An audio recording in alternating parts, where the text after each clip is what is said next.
समझती हैं। इसीलिए शादी ब्याह के मौके पर अक्सर बेदीन घरानों में उन रिश्तों को ठुकरा दिया जाता है जिन रिश्तों में लड़कों के चेहरे पे दाढ़ियां हुआ करती हैं। यह सिर्फ उनकी नादानी और उनकी जहालत, उनकी लाइल्मी का नतीजा है कि वह एक दाढ़ी वाले को अपना दुश्मन समझती हैं, क्योंकि वह मालूम नहीं है कि दाढ़ी की अहमियत क्या है। जिस दिन वह दाढ़ी के ताल्लुक से वह जान जाए कि अल्लाह तबारक व तआला औरतों को दाढ़ी नहीं दिया है, मर्दों को दाढ़ी दिया है, कोई हिकमत तो रही होगी। हिकमत यही है कि औरतों के चेहरे पे दाढ़ी न रहे, उसका भला इसी में है, अब मर्दों के चेहरे पे दाढ़ी रहे, इसका भला इसी में है। वो आज मुफक्किरीन कहते हैं, फिलोसफर कहते हैं कि 7 नस्ल तक लगातार लोग दाढ़ी मुंडाते रहें।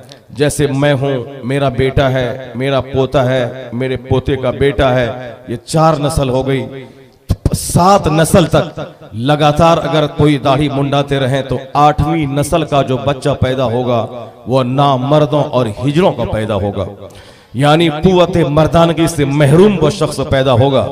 इसका मतलब है कि जदीद साइंसी तहकीक की रोशनी में दाढ़ी के बाल की वजह से मर्द के बाजुओं में भी ताकत पैदा होती है, कुव्वत मर्दानगी भी पैदा होती है। और ये बुजुर्गों ने भी कहा है और आज के मुहक्किकीन ने भी कहा है, जिस मर्द के चेहरे पे दाढ़ी हो ज्यादा बच्चा तवल्लुद करने की सलाहियत उसके अंदर पैदा हो जाती है। लेकिन चूंकि ये हमारी बच्चियां, हमारी बहनें, हमारी बेटियां वो जानती नहीं हैं, इसलिए वो दुश्मन समझती हैं।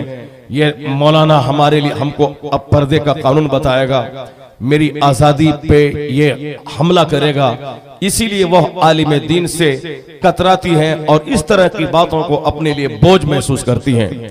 तो उसी तरह अमेरिका, यूरोप के दानिश्वर फिक्रमंद हैं कि अगर अपने बच्चों को नफरत न दिलाया जाए आलिमों से, फिर ये बच्चे आलिमों की बात सुनने के बाद इस्लाम से करीब हो जाएंगे।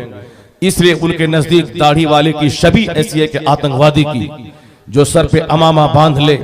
आतंकवादियों को जब टीवी में दिखाया जाता है तो अमामा बांध कर, लंबी दाढ़ी दिखाकर, सर में रुमाल बंधवा कर, ताकि आने वाले बच्चे उसको पहचान ले कि जो चेहरे पे दाढ़ी रखे वो दहशतगर्द है, जो सर पे अमामा बांधे वो दहशतगर्द है।